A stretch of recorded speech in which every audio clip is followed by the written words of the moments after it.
আরে বাপরে, খেতে তো আজকে ভালোই লোক হয়েছে। হ্যাঁ, ভালোই তো কাজ চলতেছে। আরে আরে আরে আরে, কি আজকে দেখি আমাদের খেতে শিক্ষিত কামলাটুকু আসছে। হ্যাঁ এই, আমার পাড়া না খুব ব্যথা করতেছে, কারে দিয়ে টিপাই বলতো? আহা ম্যাডাম, এত টেনশন করতেছেন কেন? ওই যে শিক্ষিত কামলা আছে না, ওরে দিয়ে যদি হাত পা টিপান তাহলে খুব আরাম লাগবো। এই এদিকে আয়। আহা, শিক্ষিত কামলা তো কামলা দিচ্ছে, দিক না, ওরে এখানেই ভালো লাগতেছে। এই এই বুড়া, আয় তুই, তুই আইসা আমার পাড়া টিপ। ম্যাম সাহেব, আমার কাজ হলো খেতে খাবারে কাজ করা, এখানে আমি ভালো আছি, আপনার পা আমি টিপতে পারবো না। এই, তোর সাহস তো কম না?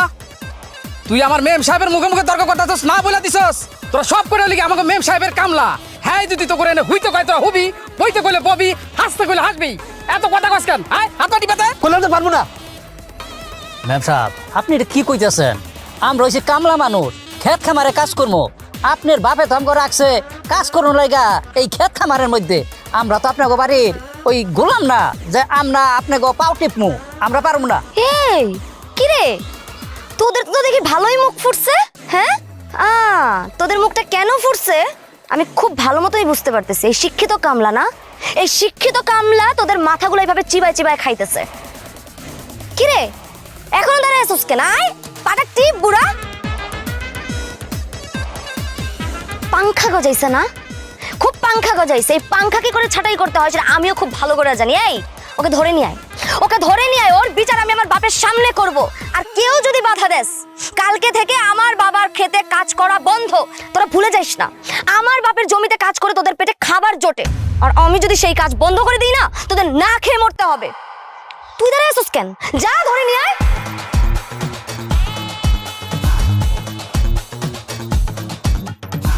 কেউ ঠেকাবি? পারলে ঠেকা, নিয়ে আয়।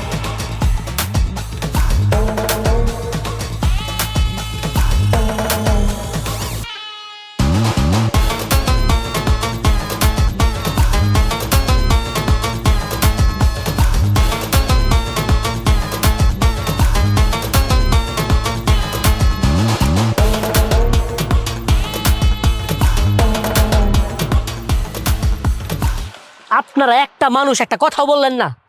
আপনাদের চোখের সামনে থেকে আপনাদের সাথের মানুষটা ধরে নিয়ে গেল, আপনাদের মুখ দিয়ে একটা শব্দ বাড়িল না। আপনারা কি মনে করছেন আজকে তো রহিম চাচারে নিছে, আমরা তো নেই না, এটা ভাবছেন না? আজকে আপনাদের সামনে থেকে রহিম চাচারে নিয়ে গেছে, কালকে আপনারে নিব, এরপর দিন আপনারে নিব, এরপর দিন আপনারে নিব, এভাবে সবাই নিয়ে যাবো।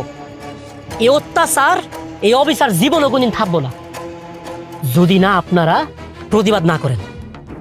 এখনই সময় আপনাদেরকে প্রতিবাদ করতে হইব। আপনারা যদি আওয়াজ তুলেন তাহলে ওই জমিদারের বাচ্চার জীবনে কোনোদিন আপনাদের সাথে কোনো অন্যায় করার সাহস পাবো না। আর যদি চুপ করে থাকেন তাহলে সারাটা জীবনে জমিদার গোলামি করে গাড়িতে হইব।